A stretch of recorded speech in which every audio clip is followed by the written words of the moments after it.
তোমরা যারা 2025 সালের উচ্চ মাধ্যমিকের পরীক্ষার্থীরা আছো, আজকের এই ভিডিওটি তোমাদের জন্য খুবই গুরুত্বপূর্ণ হতে চলেছে। আজকের এই ভিডিওতে আমি তোমাদের ইতিহাসের দ্বিতীয় অধ্যায়ের কিছু গুরুত্বপূর্ণ এমসিকিউ প্রশ্ন উত্তরসহ আলোচনা করব। আর এই আলোচনাটি একদম নতুন পদ্ধতিতে হবে। তোমরা অন্যান্য ইউটিউব চ্যানেল যদি দেখো, তারা কিন্তু একেবারে 50-100টা প্রশ্ন দিয়ে দেয়, পরপর উত্তর বলে দেয় এবং বলে সেখান থেকে প্রশ্ন আসবে। সেটা কোনো রকম সাজেশনও নয়, বা সেই রকম প্রশ্ন পড়তে গেলে তোমাদেরও কিন্তু অসুবিধা হয়। অর্থাৎ তোমরা যদি ডাইরেক্ট ওই প্রশ্নগুলো পড়ো, প্রশ্নগুলো মুখস্থ করতে তোমাদের টাইমও লাগবে যেমন, তেমন কিন্তু বুঝতেও পারবে না আর পড়তেও ভালো লাগবে না। ক্লিয়ার? তো আজকে আমি যেমনভাবে আলোচনা করব, তোমাদের পড়তেও ভালো লাগবে, প্লাস তোমরা বুঝতেও পারবে। আজকে আমি যেভাবে আলোচনা করব, আমি একটা প্রশ্ন বলবো এবং তার উত্তর বলবো, এবং সেই প্রশ্ন সম্পর্কিত আরও যেই প্রশ্নগুলো হতে পারে সেগুলো একসাথে বলে দেবো। আমি ওই 100-200টা প্রশ্ন পরপর বলে যাব তেমন কিন্তু নয়। তোমরা যদি আজকের আলোচনাটা সম্পূর্ণ দেখো, তাহলে বুঝতে পারবে আজকের আলোচনাটা কতটা ইফেক্টিভ। আর এর আগে কিন্তু আমি ইতিহাসের প্রথম অধ্যায় থেকে সেমভাবে আলোচনা করে দিয়েছি এমসিকিউ প্রশ্ন, সেটা যদি দেখে আসো সেটাও কিন্তু সেমভাবে করেছি, সেটা দেখলে বুঝতে পারবে যে এটা কতটা হেল্পফুল। আর পিডিএফ সম্পূর্ণ বিনামূল্যে পাবে। তো কী করে পিডিএফটা পাবে তার জন্য কিন্তু সম্পূর্ণ তোমাদের দেখতে হবে। তো শুরু করছি, দেখো। তো প্রথম প্রশ্ন 1 নম্বর দেখো, ইম্পেরিয়াম শব্দটি হলো একটি, অপশানস দেখো, আমি অপশানস রেখেছি, তোমরা যদি উত্তর পারো তাহলে বলবে, না হলে আমি উত্তর বলেই দেবো। অপশানস দেখো, লাতিন শব্দ, ইংরেজি শব্দ, জার্মান শব্দ, গ্রিক শব্দ। এটা সঠিক উত্তর হবে লাতিন শব্দ, অপশান নাম্বার ক। এর সাথে দেখে রাখবে কলোনিয়া একটি লাতিন শব্দ। অর্থাৎ এমন প্রশ্ন কিন্তু অনেক দেয় যে ইম্পেরিয়ামটাই দেবে এমন কোনো কথা নেই, অন্য অন্য দিতেও পারে যে এটা একটা দিয়ে দেবে, এটা কোন শব্দ। তো সেভাবেই কিন্তু একেবারে তোমাদের পড়ে রাখতে হবে। ক্লিয়ার? দ্বিতীয় নম্বর প্রশ্ন 2 নম্বর, নিউ ওয়ার্ল্ড বা নতুন বিশ্ব শব্দটি প্রথম ব্যবহার করেন। অপশানস দেখো, Herodotus, Amerigo Vespucci, Magellan, Columbus. এটা সঠিক উত্তর হয়ে যাবে আমেরিকো ভেসপুচি, অপশান নাম্বার খ। একই সাথে শিল্প বিপ্লব শব্দটি ব্যবহার করেন কে? Arnold Toynbee. এটাও কিন্তু দেখে রাখবে, এই দুটো প্রশ্ন কিন্তু খুবই গুরুত্বপূর্ণ। পরবর্তী প্রশ্ন দেখো, অন্ধকারাচ্ছন্ন দেশ নামে পরিচিত। অপশানস দেখো, এশিয়া, আফ্রিকা, আমেরিকা, ইউরোপ। এটা সঠিক উত্তর হবে অপশানস নাম্বার খ, আফ্রিকা। একই সাথে দেখবে কনকুইজডেড রস নামে স্পেনীয় নাবিকরা পরিচিত। এটাও কিন্তু দিতে পারে প্রশ্ন কিন্তু যেভাবে ইচ্ছা দিতে পারে। এমসিকিউর ক্ষেত্রে কিন্তু কোনো রকম সাজেশন বা বলা যায় না যে ধরো এমসিকিউ তোমাদের যেমন তোমাদের 24টা থাকে, আমি এমন বলতে পারি না যে 24টার মধ্যে আমি 30টা এমসিকিউ তোমাদের দিয়ে দিলাম, তার মধ্যে 24টা চলে আসবে, সেটা কিন্তু নয়। বড় প্রশ্নের ক্ষেত্রে বলা যায় যে 10টা দিলাম তার মধ্যে 8টা আসবে, সেটা কিন্তু বলা যায়, কিন্তু এমসিকিউর ক্ষেত্রে কিন্তু কেউই বলতে পারবে না। তো তোমাদের কিন্তু এভাবেই পড়তে হবে, এভাবে পড়লে তোমাদের পড়তেও ভালো লাগবে, প্লাস তোমরা বুঝতেও পারবে। আর পরপর 100-200টা প্রশ্ন মুখস্থ করতে তোমাদের টাইমটাও ওয়েস্ট হবে, আর কিছুই না। 4 নম্বর প্রশ্ন, চীনের সাথে কোন দেশের সিমনোসেকির সন্ধি স্বাক্ষরিত হয়? এটা কিন্তু কোন হবে, এটা টাইপিং মিস্টেক আছে। অপশান দেখো, জাপান, ভারত, আমেরিকা, জার্মানি। সঠিক উত্তর কী হবে? এটার সঠিক উত্তর হবে জাপান। এই সন্ধিটা কবে হয়েছিল? 1895 সালে। একই সাথে আরও কিছু সন্ধি দেখে নিই কত সালে হয়েছিল। ইয়ানদেবুর সন্ধি কবে হয়েছিল? 1826। অ্যামিয়েন্সের সন্ধি কবে হয়েছিল? 1802। ইঙ্গোরুস কনভেনশন কবে হয়েছিল? কনভেনশন এটা হচ্ছে 1907। তো এগুলো কিন্তু দেখে রাখবে। একবারে একটা প্রশ্নের মাধ্যমে তোমাদের 4টে প্রশ্ন কিন্তু বুঝলাম, অর্থাৎ একটা প্রশ্ন বললাম, তার সাথে আরও 4টে সম্পর্কিত প্রশ্ন, প্লাস 5টা প্রশ্ন, একেবারে 5টা হয়ে গেল। এভাবেই করবে। ক্লিয়ার?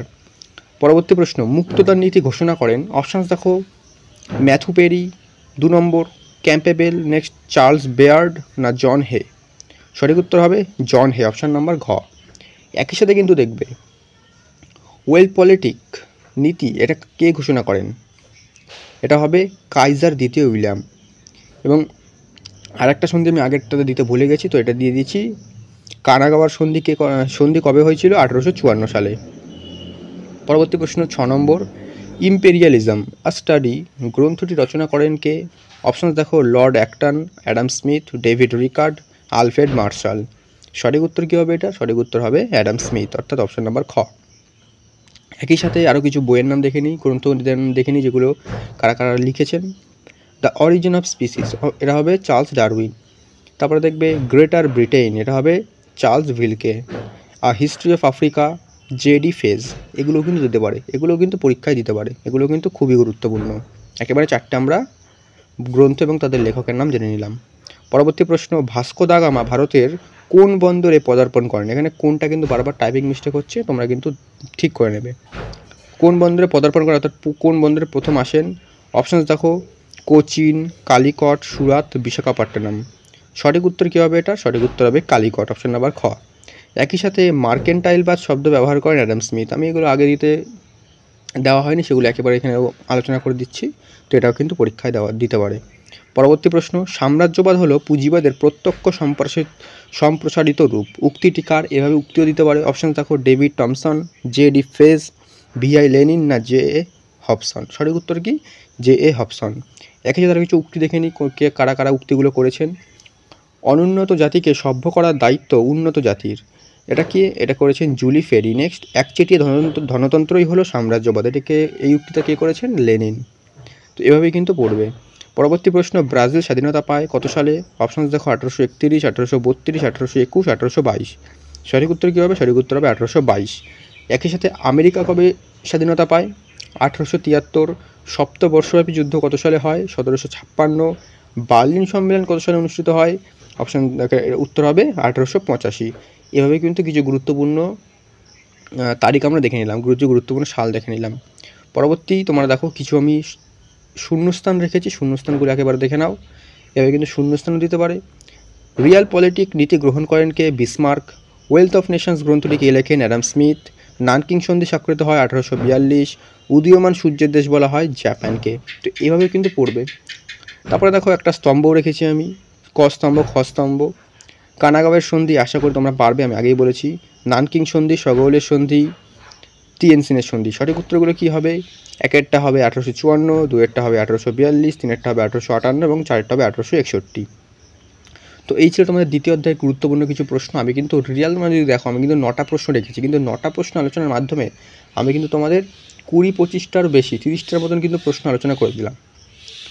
এভাবেই কিন্তু পড়তে হয়। পর 50টা 100টা প্রশ্ন পাগলের মতন পড়ে যাবে, আর তোমাদের মাথাও কাজ করবে না, গুলিয়ে যাবে সব কিছু, কোনটা কী পড়লাম কোনটা না পড়লাম। এভাবে একটা প্রশ্ন পড়বে এবং তার সম্পর্কিত যেই প্রশ্নগুলো হতে পারে সেগুলো একেবারে দেখে নেবে। এটাই কিন্তু করতে হয়, এটাই কিন্তু আসল পড়ার নিয়ম। ঠিক আছে? হার্ড ওয়ার্ক আর স্মার্ট ওয়ার্কের মধ্যে কিন্তু অনেক তফাৎ আছে, সেভাবে কিন্তু পড়তে হবে। ক্লিয়ার? আর এমসিকিউ ক্ষেত্রে কিন্তু আরেকটা ব্যাপার, তোমরা কিন্তু টেক্সট বইটা ভালো করে পড়ো। টেক্সট বইটা যদি না পড়ে ডাইরেক্ট প্রশ্ন পড়তে যাও তাহলে কিন্তু অসুবিধা হবেই। প্রথমে টেক্সট বুক, তারপরে হচ্ছে এমসিকিউ প্রশ্ন। আর ইতিহাসের বড় প্রশ্ন সাজেশন কিন্তু অলরেডি দিয়ে দিয়েছি, সেটার লিঙ্ক ডেসক্রিপশনে পেয়ে যাবে, সেটা দেখে আসতে পারো। আর বড় প্রশ্নের যে নোটস, সেটাও কিন্তু আলোচনা করে দিচ্ছি আমি ওই চ্যানেলের মাধ্যমে, সেটাও কিন্তু দেখে আসবে। তো আজকের জন্য এতটাই। পরবর্তীতে কিন্তু তোমাদের নেক্সট অধ্যায়গুলো থেকে এভাবে এমসিকিউ আলোচনা করে দেবো। আর পিডিএফের জন্য তোমার লিঙ্কে ডেসক্রিপশনে একটা টেলিগ্রাম লিঙ্ক আছে, সেই টেলিগ্রামে জয়েন হয়ে সেখান থেকে কিন্তু পিডিএফটা সম্পূর্ণ বিনামূল্যে সংগ্রহ করতে পারবে। তো দেখা হচ্ছে পরবর্তী ভিডিওতে নতুন কোনো আপডেট ও সাজেশন নিয়ে।